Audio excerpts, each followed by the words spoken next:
Vaccinated. I know there are a lot of people out there trying to turn a public safety measure, that is children wearing masks in school so they can be safe, into a political dispute. And that this isn't about politics. This is about keeping our children safe. I saw a video and reports from Tennessee of protesters threatening doctors and nurses who were before a school board making the case that to keep kids safe, there should be mandatory masks. And as they walked out, these doctors were threatened, these nurses were threatened. You know, our healthcare workers are heroes. They were the heroes when there was no vaccine. Many of them gave their lives trying to save others. And they're heroes again with the vaccine. They're doing their best to care for the people refusing to get vaccinated. And unvaccinated folks are being hospitalized and dying as a result of not being vaccinated. To the mayors, school superintendents, educators, local leaders who are standing up to the governors politicizing mask protection for our kids, thank you. Thank you as well. Thank God that we have heroes like you. And I stand with you all, and America should as well. Now, let me turn to the focus of today's remarks. There aren't a lot of things that almost every American can agree on. But I think it's safe to say that all of us, whatever our background, our age, or where we live, can agree that prescription drug prices are outrageously expensive in America. Today I'd like to talk about how we're going to help millions of Americans save money and ease their burdens by lowering the cost of prescription drugs. Let me start by acknowledging the groundbreaking and life-saving work that many pharmaceutical companies are doing. Look no further than the vaccines they're manufacturing and delivering that are helping us beat this pandemic and save lives. But we can make a distinction between developing these breakthroughs and jacking up prices on a range of medications for a range of everyday diseases and conditions. Right now, right here in America, we pay the highest prescription drug cost of any developed nation in the world. Let me say that again, of any developed nation in the world. About 2 to 3 times what other countries pay. Last week in the Oval Office, I hosted a small business owner named Gail from Denver. She's 60 years old. When she was 11, she was diagnosed with type 1 diabetes. For nearly 50 years, she's had to take insulin to stay alive. But you know what she told me?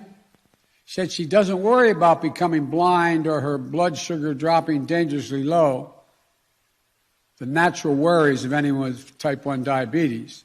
She worries about being able to pay for her prescription drugs. During our conversation, she pulled out a vial of insulin from her bag. In 2001, she said, that single vial cost $32 a bottle. Today, that exact same bottle with the same exact formula, no changes, costs $280 per bottle. Gail and her husband work hard. They spend wisely. Because of the cost of her prescription drugs, her husband may not be able to retire. They drive the same car, she said, she's had for 17 years, unable to afford repairs or a new one. And Gail's not alone. It's estimated that more than 34 million Americans, 10% of the population of the United States, have diabetes, including more than 1.5 million of those who have type 1 diabetes. And the outrageous cost affecting everyone across the board, spanning every kind of condition of disease, is similar. I remember what it was like for my mom as she got older and moved in with us. Her prescription drugs were so expensive that it took me, my 2 brothers, and my sister, 3 siblings, chipping in to cover the thousands of dollars in monthly costs that she had to exhaust, rather than exhaust the few little savings she had for her prescription drugs. It's personal to so many of us and so many of you. You know, for more than 1 million Americans living with multiple sclerosis, one common drug for that disease costs $7,100 $100 per month. The price has gone up 1,000% over the last 20 years without any change in the drug. For more than 1 million people with rheumatoid arthritis, a common prescription drug used to cost about $1,350 per month. That was when it was introduced back in 2003. Today, the same drug costs $7,700 per month, over 5 times more expensive, without any change. For years, the price of many prescription drugs has dramatically outpaced inflation. These prices have put the squeeze on too many families and stripped them of their dignity. We forced people into terrible choices between maintaining their health, paying the rent or the mortgage, putting food on the table. I mean, literally. And that's the case for a lot of working families and seniors, even if you can get the care you need. But today, working families and too many seniors are struggling to make it work. Today, 1 in 4 Americans who take prescription drugs struggle to afford them.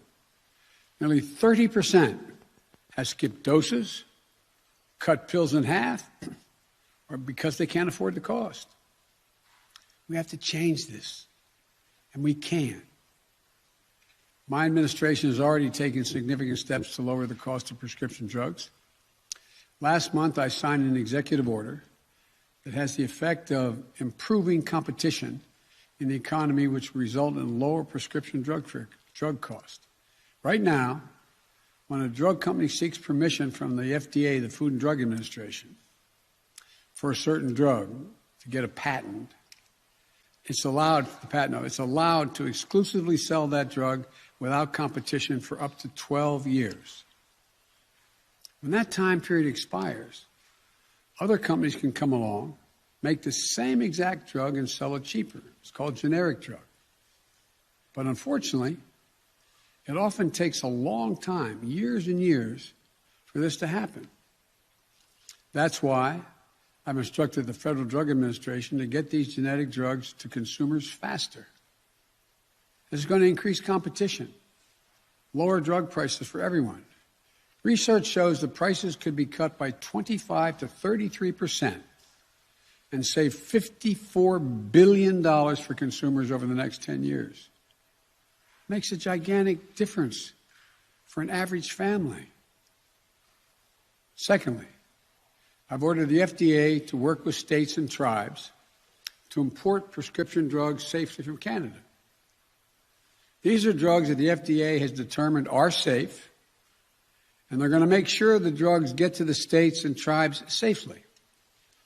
Colorado estimates that their version of the drug importation program is going to save $35 million to $60 million a year for people in Colorado, cutting the prices down by more than 60% for the cost of the same drug.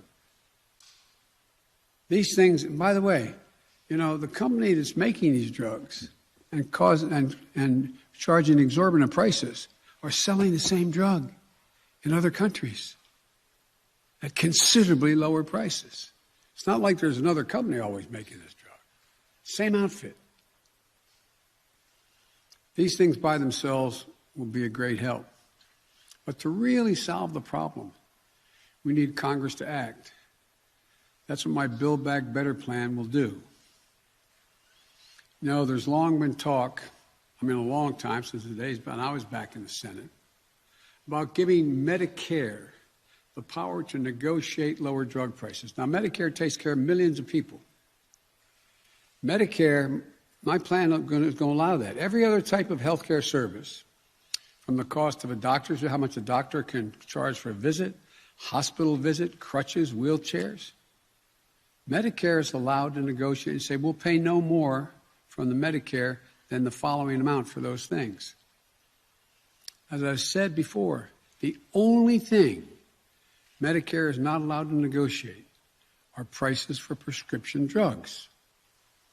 My plan gets rid of that prohibition. Proposal I made while I was running for president is that Medicare should negotiate drug prices across the board. Congress is currently debating a more narrow vision, letting Medicare negotiate some of the most expensive drugs, particularly from those companies that don't face competition for that drug. We're going to provide that competition through Medicare. Medicare is going to negotiate a fair price. Right now, drug companies will set a price at whatever the market will bear. Some of you may remember when I had the moonshot going when I was vice president, I met with 12 drug companies, and I agreed I would not name them at the time. It was just a private discussion. I said, if any one of you came up with a drug that cured a particular type of cancer, what do you think you should be able to charge for it? They said, whatever the market would bear. Whatever it will bear. That often means a significant number of people can't afford it under any circumstance, and they'll die without it. That's unacceptable. What we're proposing is that we'll negotiate negotiate with the company based on a fair price, one that reflects the cost of the research and development and the need providing for a significant profit. But that's still affordable for consumers. And by the way, if there's a significant amount that's invested in it and a fair price is very expensive, we're going to have to figure out how society can provide for that drug that will save lives if people can't afford it. But that's what we're trying to get done, and it has to get done. But not only that my plan caps the amount that seniors have to spend on prescription drugs each year at no more than about $3,000 a year, our plan says that drug companies can only raise prices based on the rate of inflation after it's determined how much they've invested and what a healthy profit constitutes. Studies have shown that if we do this, we can save seniors thousands of dollars a year. For example, an expensive drug for a cancer called multiple myeloma can cost $20,000 a month. $20,000 a month. People who need that drug pay an average of $1,300 a month out of pocket, even with Medicare. What I'm proposing would reduce the total cost by thousands of dollars, and seniors would not pay more than $250 a month on average. That'd be a game changer. And by the way, it isn't just seniors who will benefit. This would lower prescription drug prices for all Americans, and here's how. If Medicare prices are available to private insurance companies, then it would reduce the cost of employer-based health insurance coverage.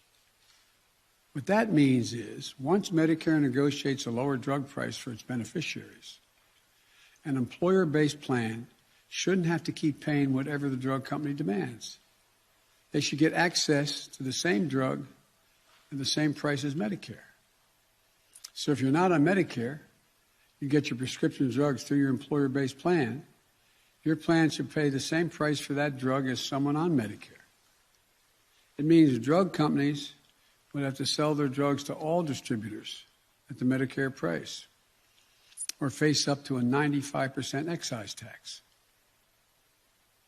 The savings for employers and employees would be billions of dollars a year.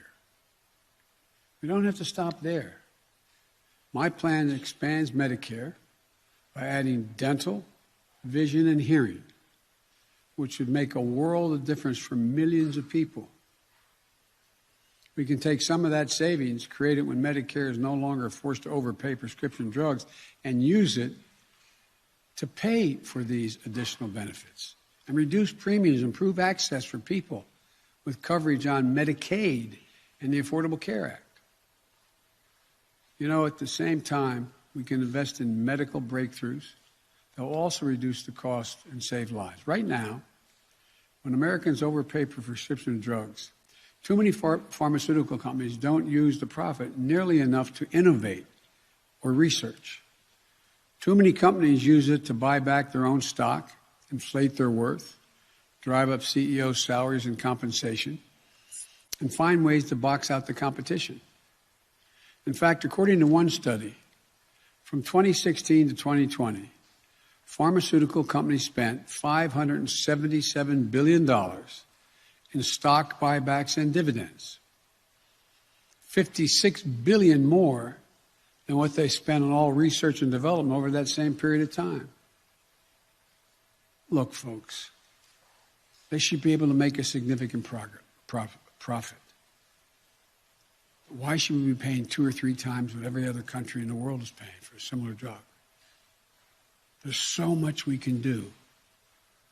For example, at the Defense Department, those of you who cover the defense area, there's something called DARPA, the Defense Advanced Research Project Agency, set up exclusively within the Defense Department to seek out the cutting-edge research projects that enhance our national security. An outfit that came up with the internet, GPS, and a lot of stealth technology, a lot of things. I'm proposing we do a similar thing. I propose we spend $6.5 billion for a similar agency within the National Institute of Health, the NIH, called Advanced Research Project Agency, ARPA-H, like DARPA, to help speed cutting-edge research on how to detect, treat, and cure diseases like Alzheimer's, diabetes, and cancer. It's personal to so many people out there, and we can do this.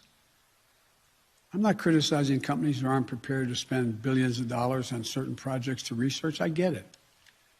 But if they're not, we should, to make sure the Americans are covered. And here's one other big thing that will help millions of Americans afford their prescription drugs: getting them affordable health insurance. If anyone's worried about getting health insurance during the pandemic, there's help today. For those who get their insurance through the Affordable Care Act, we're covering more people with better benefits and with the premiums 40% lower. That means the average premium has been cut from $104 a month to $62 a month. $62 a month for quality health insurance that covers doctor's visits, hospital care, prescription drugs. In fact, 1/3 of the consumers are buying plans through the Affordable Care Act for less than $10 a month. Earlier this week, I announced that more than 2,500,000 Americans have signed up for coverage under the Affordable Care Act since I called for the special enrollment period during this pandemic. Folks, if you don't have insurance, you can still sign up under the Affordable Care Act through Sunday, August the 15th. Just go to healthcare.gov today and get covered. To all those folks expressing concern about rising costs for families, I urge you to support these basic reforms that will allow drug companies to still make billions of dollars, as they have a right to do, but will address one of the largest out-of-pocket expenses that families face: prescription drugs. We can do this. Let me close with this. I've long said healthcare